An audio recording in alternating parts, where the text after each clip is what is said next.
আজকে একটি কথা বলো, একটি মারাত্মক ঘাতক রোগ, যেটা একেবারে সবার কমন, সবাই চিনেন, যেটার নাম সবাই জানেন, সেটা হলো ডায়াবেটিস। ডায়াবেটিস নিয়ে আমি বিগত প্রায় টানা 6 বছর আমি রিসার্চ করেছি। আমি কেন ডায়াবেটিস হয়, ডায়াবেটিস কেন হয়, ডায়াবেটিস না হওয়ার জন্য কী করতে হবে, হয়ে গেলে কী করতে হবে, উইদাউট মেডিসিন কীভাবে ডায়াবেটিস রিভার্স করা যায়। বিভিন্ন আর্টিকেল থেকে মাধ্যমে বিভিন্ন বাংলাদেশ নিয়ে পাকিস্তানের যারা যে সকল ডাক্তার মানব কল্যাণমূলক কাজ করে, মানে মানুষ সুস্থ থাকার জন্য, মানুষের জন্য কাজ করে, তাদের মাধ্যমে এবং জ্ঞান অর্জন করতে গিয়ে অবশ্য যেটা আমি খুঁজে পেলাম, ডায়াবেটিসের পুরো চিকিৎসা আল্লাহ পাক 1500 বছর আগে হাদিসের মধ্যে দিয়ে দিয়েছেন।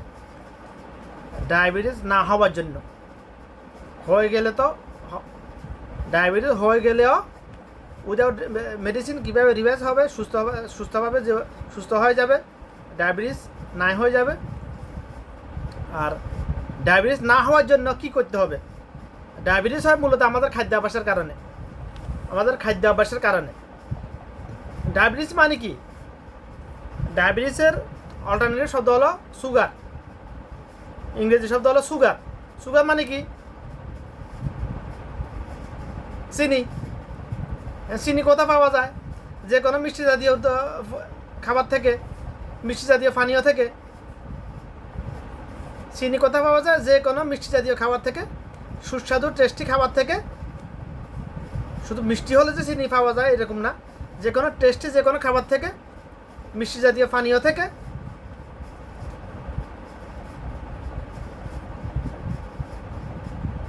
ডায়াবেটিস চিনি পাওয়া যায়। অর্থাৎ আমরা যা কিছু খাই, আমরা কেন খাই, খাবার মন চাইতেছি শুধু খাইতেছি, আমরা এর জন্য খাই। আমাদের খাবারের প্রয়োজনীয় কতটুকুর প্রয়োজন, কখন খাবার প্রয়োজন এটা আমরা জানি না, আমরা শুধু খাই। সকালে উঠে একবার খাই, নাস্তা করি যা যতটুকু ইচ্ছা, তারপরে 8টা-9টা বাজে আবার ভাত খাই, তারপর আবার নাস্তা করি, 10টা-11টা বাজে দোকানে গিয়ে আবার দুপুরে ভাত খাই, বিকেলে ঘুম থেকে আবার 4টা-5টা বাজে আবার নাস্তা করি, রাতে আবার ভাত খাই, মন চাইলে আবার অন্য অনেক কিছু খাই। আমরা শুধু খাই আর খাই। বিসমিল্লাহ। আমরা আমাদের খাবারের প্রয়োজনীয় কতটুকু এটা জানি না, লিমিট কতটুকু এটা জানি না, সুষম খাবার কি কোনটা এটাও জানি না। যা মুখের স্বাদ লাগলে হলো আমরা খাবো, শুধু খাবো।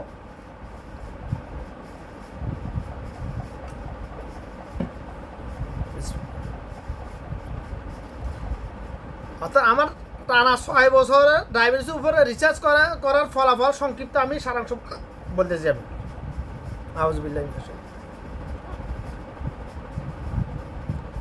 ডায়াবেটিস হওয়ার মূল কারণটা হলো, আমি বিগত 4 মাস আগে এটা পুরো চিকিৎসা নিয়ে আমি কয়েকটা ভিডিও করেছি, আমি কথা বলেছি, আমরা ডাক্তার হোম একটা চ্যানেল এর মধ্যে ওগুলো দিয়েছি, আমি আরবি ভাষায় করেছি আমি প্রমাণিতের জন্য।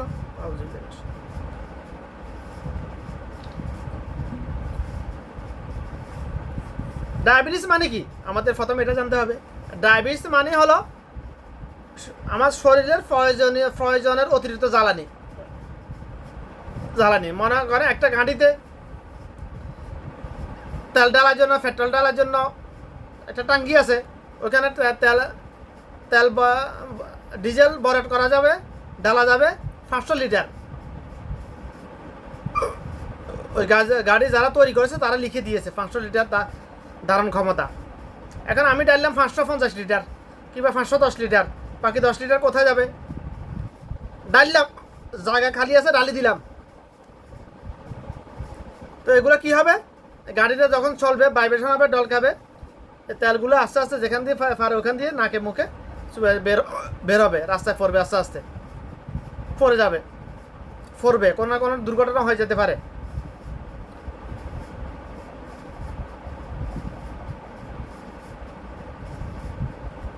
এখন গাড়ির টাঙ্কিতে আমরা অতিরিক্ত তেল ঢেলেছি, ওটা ফোড়ে গেছে, নাকে মুখে না মুখ বন্ধ থাকলেও ফোড়তে পারে, একটু একটু ফোড়ার সম্ভাবনা ফোড়ে। কিন্তু আমি যে আমার দৈনিক যতটুকু চিনি খাওয়া দরকার, ক্যালোরির প্রয়োজন, আমার কার্বোহাইড্রেট খাওয়া প্রয়োজন, গ্রহণ করা প্রয়োজন, তার অতিরিক্ত যেটা খাই আমার ফ্যাট থেকে তো বের হওয়ার সুযোগ নাই। অর্থাৎ আমার প্রয়োজন দৈনিক 1800 ক্যালোরি গ্রহণ করা। মনে করেন আমার দৈনিক আমি খাই, আমার প্রয়োজন গাড়ি যেরকম চলার জন্য তেল প্রয়োজন, আমারও চলার জন্য, শক্তির জন্য, এনার্জির জন্য চিনির প্রয়োজন, সুগার।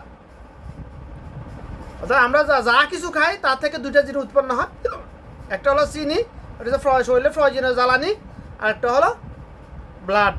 আর বিভিন্ন কেমিক্যাল উৎপন্ন হয় ওখান থেকে, ক্যালসিয়াম, ম্যাগনেসিয়াম, পটাশিয়াম, বিভিন্ন অনেক রকম ক্যালসিয়াম আছে। মূল উপাদানগুলো হলো এই দুইটা উপাদান, সুগার আর ব্লাড। এখন সুগার আমার প্রয়োজন দৈনিক মনে করেন 500 গ্রাম চিনি খাওয়ার। আমি যদি দৈনিক 100 গ্রাম বেশি খাই, 600 গ্রাম করে খাই, 100 গ্রাম কোথায় যাবে? 100 গ্রাম তো আমার গাড়ির টাঙ্কির মতো ফটে যাওয়ার সুযোগ নাই।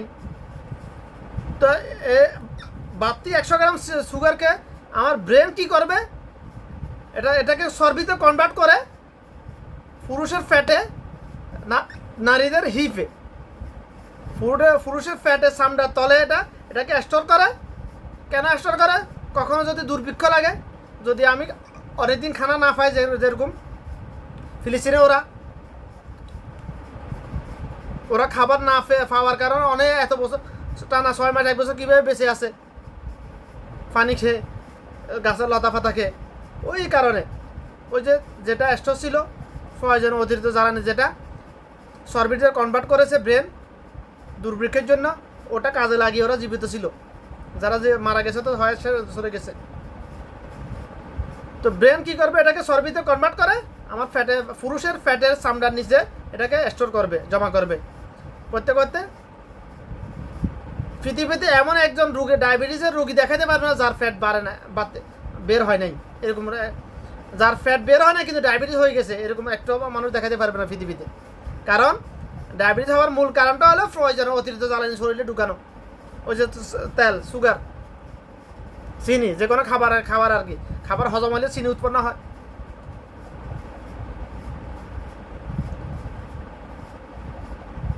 চিনি রক্তের সাথে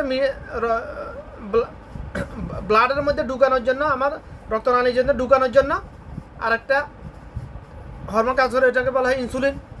ওটা কাজ করে, ওটার কাজ হলো চিনিকে আমাদের নার্ভসের মধ্যে ঢুকিয়ে দেওয়া, ব্লাডের মধ্যে চলার শক্তি যোগান দেওয়ার জন্য। এখন আপনি প্রতিদিন খাইতেছেন, খাওয়া আপনার প্রয়োজন 500 গ্রাম চিনি, প্রতিদিন 600 গ্রাম করে খাইতেছেন, 600 গ্রাম খাইতেছেন। তো এটা ব্রেনকে এটাকে চর্বিতে কনভার্ট করতে আস্তে আস্তে ফ্যাটের চামড়া নিচে এটা গাজল হইতে চর্বির দলা বড় হইতে এবার ফ্যাট বার হয়ে গেছে। আপনার ডায়াবেটিস, ডাক্তার বলতেছে কি আপনার ডায়াবেটিস। এটাই হলো ডায়াবেটিস। মূলত ডায়াবেটিস হওয়ার মূল কারণটা হলো এটাই, প্রয়োজনীয় অতিরিক্ত খাবার গ্রহণ করা। এখন ডাক্তার যা কিছু বলছে, গত 6 বছর ধরে যা কিছু শিখেছি বাংলাদেশ, ইন্ডিয়া, পাকিস্তানের বড় বড় ডাক্তারের কাছ মাধ্যমে যা কিছু শিখেছি, এগুলো সব খল্লি বললি, সব এগুলো কিচ্ছু প্রয়োজন নাই। কারণ আল্লাহ রাসূল সাল্লাল্লাহু আলাইহি ওয়াসাল্লাম 1500 বছর আগে ডায়াবেটিস চিকিৎসা দিয়ে গেছেন 4 থেকে 5টা হাদিসের মধ্যে।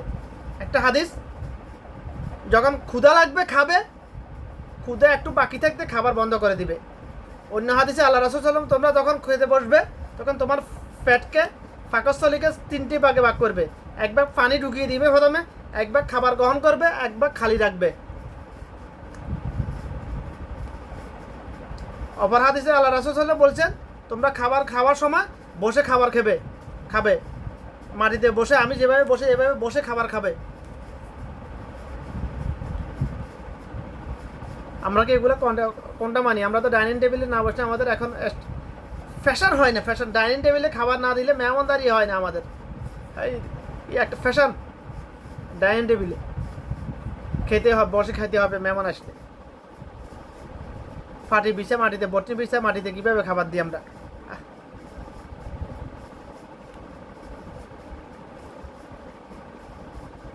তো এই কয়েকটা হাদিসের ব্যাখ্যা দিতে গেলে অনেক সময় লাগে। আমি সঙ্গে শুধু হাদিসগুলো বলে যাইতেছি এই জন্য।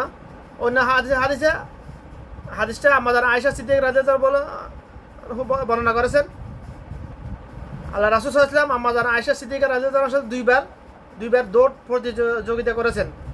প্রথমবার আমাদের আয়েশা সিদ্দিক রাদিয়াল্লাহু ফার্স্ট হয়েছেন।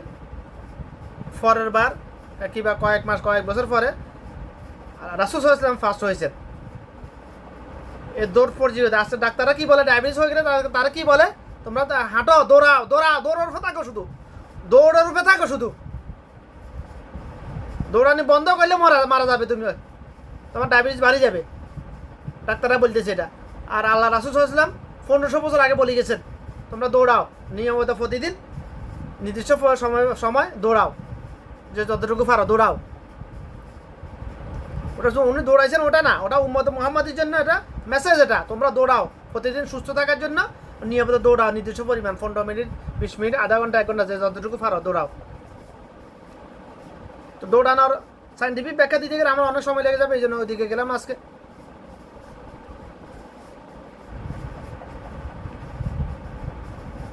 অন্য হাদিসে এসেছে মুনাফিকরা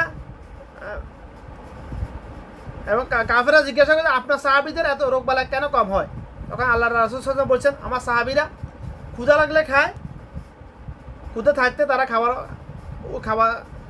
খাবার বন্ধ করে দেয়।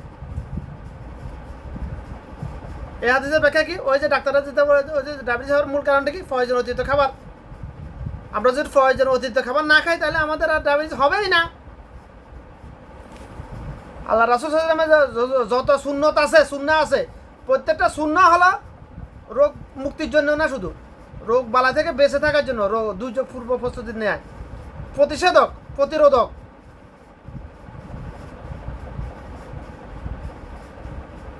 আমরা আফসোসের বিষয়ে আমরা আজকে মুসলমান সুন্নাহকে এই বলে অবহেলা করি। এটা তো সুন্নাহ মানলে সওয়াব নেকি পাবো, না হলে তো গুনাহ নাই, পারলি। এই জন্য আমরা আজকে এই অবস্থা। তো ডায়াবেটিস যাদের হয়ে গেছে আশা করি কথাগুলো মনোযোগ দিয়ে শুনবেন। যাদের হয় নাই, যারা কথাগুলো শুনবেন, আপনার পরিবারের আত্মীয় স্বজনের মধ্যে যাদের ডায়াবেটিস তাদের কাছে কথাগুলো পৌঁছে দিবেন ইনশাল্লাহ, বিনিময় আল্লাহর কাছে পাওয়ার আশা করে। কারণ যার ডায়াবেটিস হয়ে গেছে সে বুঝতে পারে কী অবস্থা তার। আমি মনে করি ডায়াবেটিস ক্যান্সারের চাইতেও মারাত্মক মনে করি আমি, ক্যান্সারের চাইতেও মারাত্মক মনে করি। কারণ ডায়াবেটিস যার হয় তার শরীরের সকল কর্মক্ষমতা নষ্ট হয়ে যায়। ডায়াবেটিস যার হয় সে যদি সে লাইফ স্টাইল দ্বারা তার রিভাইজ না করতে পারে তাহলে তার শরীরের সকল রোগ প্রতিরোধক ক্ষমতা নষ্ট হয়ে যায়। যার হয়ে গেছে তা সে বুঝতে পারে এটা। আমি শুনে কথা বলছি, আমি এগুলো নিয়ে অ্যানালাইসিস করি এবং অনেক মানুষের জীবনে বৃত্তান্ত অ্যানালাইসিস করে কথাগুলো বলতেছি আমি। হয়তো আমি 10-20 মিনিটের মধ্যে কথাগুলো বলে ফেলেছি, কিন্তু এগুলো নিয়ে আমি টানা প্রায় 6 বছর আমি এগুলো নিয়ে অ্যানালাইসিস করেছি আমি। তো যারা মানলে ফজিলত পাবেন, এগুলার না মানলে কিছু না, আমার কিছু আসে না। মানলে ভালো। আমি যেটার আশা কথা বলতেছি ওটা আমি পাবো ইনশাল্লাহ আল্লাহর কাছ থেকে, বাস এতটুকুই। ডায়াবেটিস আর বর্তমান যুগে 100 মিনিমাম 90% মানুষ ডায়াবেটিস ঝুঁকিতে, ডায়াবেটিস একটা নির্দিষ্ট বয়সীমার পরে ডায়াবেটিস হওয়ার সম্ভাবনা ঝুঁকিতে আছে। কেন? ওই খাদ্যাভ্যাসের কারণে শুধুমাত্র ডায়াবেটিস হয়। ডায়াবেটিস কখনো আল্লাহ, কারণ আল্লাহ পাক বলছে আমি কখনো বান্দার উপর জুলুম করি না। বান্দা নিজের উপর নিজের কর্মের দ্বারা জুলুম করতেছে। ডায়াবেটিস কেন হইতেছে? আমরা ফয়জের অতিরিক্ত খাবার গ্রহণ করার কারণে। আজ থেকে 30-40 বছর আগে কেন এত ডায়াবেটিস ছিল না? হাজারে একজনও ছিল না। কেন? কারণ আজ থেকে 30-40 বছর আগে মানুষ কাজ করার জন্য শক্তির প্রয়োজন না, কাজ করার জন্য খাবার খেত, খাবার সংগ্রহ আবাদ করার জন্য সংগ্রহের জন্য কাজ করতো তারা। কাজ করার জন্য খাবার খেতেন, কাজ করার শক্তি যোগানোর জন্য খাবার খেতেন, আবার খাবারও যোগান দেওয়ার জন্য তারা কাজ করতো, এই জন্য তাদের ডায়াবেটিস হয় নাই, কখনো ডায়াবেটিস ছিল না। তার আরেকটা কারণ হচ্ছে আমরা আর্টিফিশিয়াল জিনিসগুলো পছন্দ করি বেশি। আজ থেকে 30-40 বছরে এত আর্টিফিশিয়াল জিনিস ছিল না, এত জেনেটিক্যাল মডিফাই করা জিনিস ছিল না। বর্তমানে যত উন্নত মানে কৃষি শিল্প, কৃষি বিজ্ঞান, প্রযুক্তির বিজ্ঞানের উন্নয়নের ফলে কৃষির মানে জেনেটিক্যাল যে পরিবর্তন ঘটা দিয়েছে, ফল বলেন, ফল মূল সব কিছুর মধ্যে, চাল ডাল ধান গম আটা ময়দা আপেল আম যা কিছু আছে এগুলোতে সায়েন্সের এর কারণে, মানুষ জেনেটিক্যাল পরিবর্তন করার কারণে এগুলো ন্যাচারালি যে গুণাগুণ এগুলো নষ্ট করে ফেলতেছে সব। আরেকটা ডায়াবেটিস হওয়ার আরেকটা অন্যতম কারণ হলো আজ থেকে 100 বছর 1000 বছর আগে মানুষ ভাত খাইছে, রুটি খাইছে, তবে আটা আর ভুসি একসাথে খাইছে। আজকে ডাক্তাররা বলতেছে চাইলের উপরে যে লাল লাল আবরণটা ওটা হচ্ছে ফাইবার, আর ভিতরেটা হচ্ছে সব সুগার, কার্বোহাইড্রেট। আজ থেকে 30-40 বছর আগে যখন ধান চুরাইতো তখন আকান্যা চাইল বলতো, আর কি লাল লাল চাইল বের হইতো বেশিরভাগ, ওগুলাই খাইতো সবাই ওগুলাই খাইতো। এখনো পাওয়া যায় ডেকি ভাঙ্গা চাল, তবে দাম অনেক বেশি, 100 টাকার উপরে কেজি, কিলো 100 টাকার উপরে। তাহলে দেখুন কিভাবে কেন ডায়াবেটিস হইতেছে। ডায়াবেটিস হওয়ার অনেকগুলো কারণ আছে, খাদ্যাভ্যাসের কথা তো বলছি, আর অন্যতম একটা কারণ হলো ফ্রেশ আটা আর পলিশ করা চাউলের কারণে ডায়াবেটিস হইতেছে। আফসোসের বিষয় আমাদের বাড়ির আশপাশে অনেক লোক কৃষিকাজ করে, ধান চাষ করে, কিন্তু ধানগুলা বিক্রি করে, নিজের ঘরের ভালো ধানগুলা বিক্রি করে বস্তার চাল কিনে খায়, পলিশ করা মোম দিয়ে পলিশ করা বস্তার চাল কিনে খায়। ডায়াবেটিস হবে না? কার হবে? লাল চাল কিনলাম অনলাইন থেকে, অফলাইন থেকে, ঘরে কেউ খাবে না, আমার জন্য ফাঁকাইতেও রাজি নাই কেউ, অল্প। কেন লাল চাল খাইলে ডায়াবেটিস হবে না? কেন লাল আটা খাইলে ডায়াবেটিস হয় না? কারণ আপনি যত খাওয়ানোওয়ালা গেলে লোক হোক না কেন, লাল আটা দিয়ে রুটি বানাইলে আপনি 1 থেকে 2টার বেশি খেতে পারবেন না ভাই। আপনি যত খাওয়ানোওয়ালা লোক হোক না কেন, লাল চালের ভাত খাইলে আপনি 1 প্লেটের বেশি খেতে পারবেন না, আপনার নিচের দিকে নামবে না ভাই। অল্প খেলে আপনার পেট ভরে যাবে, অল্প খেলে কয়েক লোকমা খেলে আপনার পেটে ভরে যাবে। আপনি খাবেন কীভাবে? আর সম্ভব না খাওয়া, কোনো অবস্থাতে খাওয়া সম্ভব। বিরিয়ানি গোস্ত দিই 1 পা চাল 1 কেজি মাংস দিয়ে যদি বসা হয়ে যায়, তারপর আপনি 1 পা চাল খেতে পারবেন না। যেরকম খাওয়ানোওয়ালা গেল লোখানো যদি লাল চাল ফাঁকায় বসাই দিয়ে আপনাকে খেতে দে, পারবেন না। এই জন্য লাল চাল যখন আজ থেকে 30-40 বছর আগে যখন ডেকিতে বানা কিংবা গ্রাম মেলে ডাক্তার চুরানো দান ছিল, চাইল ছিল, তখন ডায়াবেটিস ছিল না এত। গ্রাম অঞ্চল থেকে গ্রাম থেকে যেদিন ডেকি উঠে গেছে ওই দিন ডায়াবেটিস ঢুকে গেছে। শহরাঞ্চলে তো আগে থেকে ছিল, প্রেশার কম ঢুকে গেছে। কারণ আমরা ছোটোবেলায় আমরা আটা খাইছি, আটা আর ভুসি মিক্স করে আটা খাইছি আমরা। তখন স্কুল মাদ্রাসায় গম দিত, গম চুরাইছি আমরা। তো আমাদের মুড়িগঞ্জে এখনও আটা চুরানোর চাল চুরানোর মেল এখনও আছে, যেটা আমাদের জন্মের আগে ছিল, আমার জেঠাদের এখনও আছে ওইটা। ওখানে কি গম চুরাইলে কি আটা থেকে আটা আলাদা ভুসি আলাদা করার সিস্টেম আছে? নাই। তো আমরা ওগুলাই তো খাইছি, বড় হয়েছি আমরা, ওগুলা খেয়ে বড় হয়েছি আমরা। কিন্তু মানুষের জাহেলিয়াত দেখুন, মানুষের কত বড় মূর্খ গাদা। যেটা উপকারী ওটা খাওয়াইতেছে গরুকে, যেটা ক্ষতিকর ওটা খাইতেছে নিজেরা, মানুষ নিজে খাইতেছে। যেটা উপকারী ওটা গরুকে খাওয়াইতেছে। রাজবান চালের উপরে আবার অংশ বুসি এবং চালের কুমড়া এগুলো খাওয়াইতেছে গরুকে, ভিতরে সাদা অংশ যেটা ক্ষতিকর ওটা খাইতেছে মানুষ, খাইতেছে ওটা ফ্রেশ আটা। আর মানুষ বড় বস্তার আটা এগুলো খায় না মানুষ, প্যাকেট আটা, ফ্রেশ কোম্পানির, তীর কোম্পানির প্যাকেট আটা খাইতে হবে। আর ভাই আটা ওটা গম থেকে উৎপাদন করছে, ওটা খেলে তো ডায়াবেটিস তাড়াতাড়ি হবে, এটা খেলে একটু কম হবে, স্লোলি হবে ডায়াবেটিস। ওটা খেলে ডায়াবেটিস হবে, এটা খেলে হবে না। এত এটা বুঝতে হবে তো, মানুষ কী করবে? আফসোসের বিষয় যারা যত বেশি শিক্ষিত তারা তত বেশি ফ্রেশ জিনিস খায়, ফ্রেশ।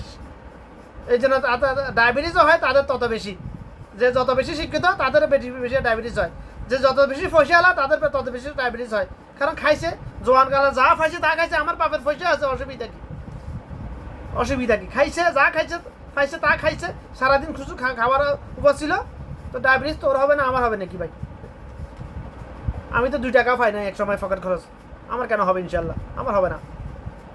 আমি বিগত 15 বছর আমার বডি ওয়েট একরকম, 500 গ্রাম আপ ডাউন হয়, 500 থেকে 1 কিলো 1000 গ্রাম আপ ডাউন হয় সর্বোচ্চ। আপ হলে আমি আবার কমা ফেলতে পারি, কমাইলে আবার বাড়ানো কোনো ব্যাপার না এগুলা আমার জন্য। টানা 15 বছর বডি ওয়েট একেবারে ওয়েটে মেনটেনেন্স করা এত সহজ না, সবার পক্ষে সম্ভব না। আমাকে আল্লাহ পাক ওইভাবে করার তৌফিক দিয়েছে। বিগত টানা 15 বছর আমার বডি ওয়েট সর্বোচ্চ 1000 গ্রাম আপ ডাউন হয় বাস। কারণ আমি ভাত প্রয়োজন অতিরিক্ত খাবার গ্রহণ করা তো দূরে দূরে, অতিরিক্ত আমি ফাঁকাইও না, ফাঁকাইতে মাফা আমার 2 বেলায়। আগে 160 গ্রাম খাইতাম, এখন 50 গ্রাম চাউল ফাঁকাই 2 বেলায়।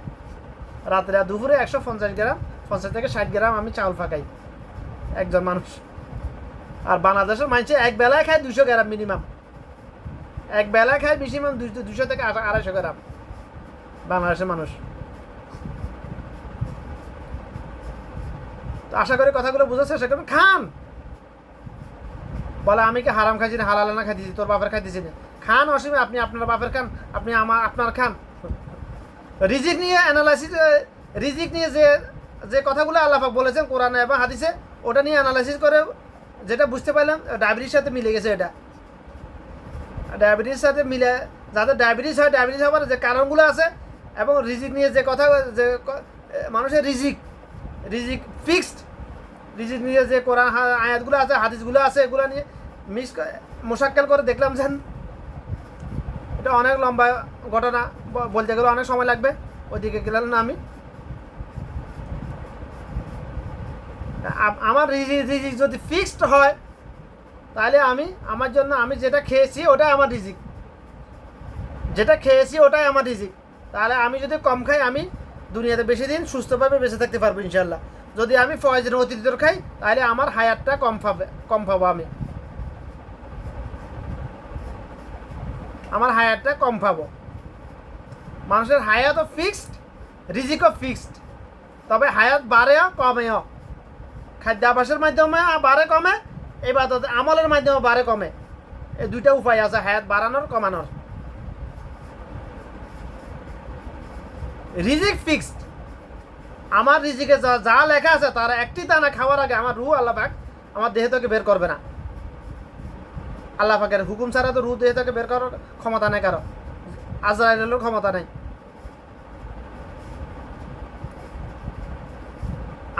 আমার রিজিকে যতটুকু লেখা আছে তার একটিরও বেশি দানা, একটিরও বেশি চাউল আমি খেতে পারবো না। আমরা মনে করি যার কাছে গরিব লোক বেশি খাবার পাইতেছে না, ধনী লোক অনেক খাবার খাইতেছে, আমরা মনে করি এটা না রে ভাই।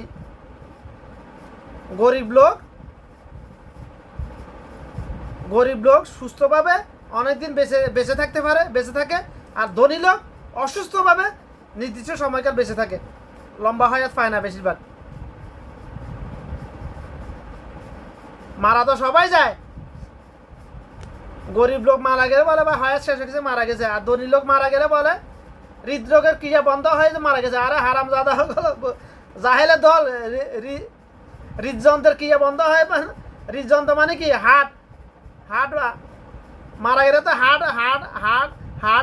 হার্টের সিস্টোলিক ডায়াস্টোলিক এমনিতে বন্ধ হয়ে যাবে ভাই। মারা গেলে রুটা বের হওয়ার সাথে সাথে সব কিছু এমনিতে সব ক্রিয়া বন্ধ হয়ে যাবে।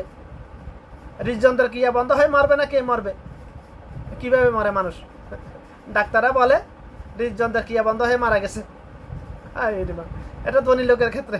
আর গরিব লোক মারা গেছে এতে উন্ডুসকে মারা গেছে, এতে সাম্বার কামড়া মারি গেছে, এতে হায়াত শেষের জন্য মরি গেছে, ক্যান্সারে মারা গেছে, গুড়ি হয়ে মারা গেছে। গরিব লোক মারা গেলে গুড়ি হয়ে মারা যায়, আর ধনী লোক মারা গেলে হৃদযন্ত্রের ক্রিয়া বন্ধ হয়ে মারা যায়। কি করবে, জাহেলিয়াত মানুষের এগুলো সব। তো কথা আর লম্বা করলাম না। আসলে অল্প অল্প সময়ের মধ্যে তো একটা বিষয় একে পরিপূর্ণভাবে বোঝানো সম্ভব না।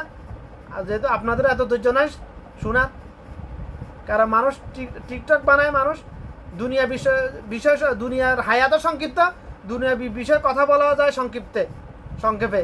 আখিরাতের শুরু আছে শেষ নাই, আখিরাতের বিষয়ে কথা বলতে গেলে শুরু আছে শেষ নাই, হয় না। সংক্ষেপে বোঝা সম্ভব নয়, বলা শেষ হয় না কখনো। ডায়াবেটিস নিয়ে কথা বলতেছি যেহেতু দুনিয়াবি, তারপরে এখানে আখিরাতের বিষয় আছে। আপনি সুস্থভাবে বেঁচে থাকলে তো আপনি বেশি বেশি ইবাদত করতে পারবেন ভাই।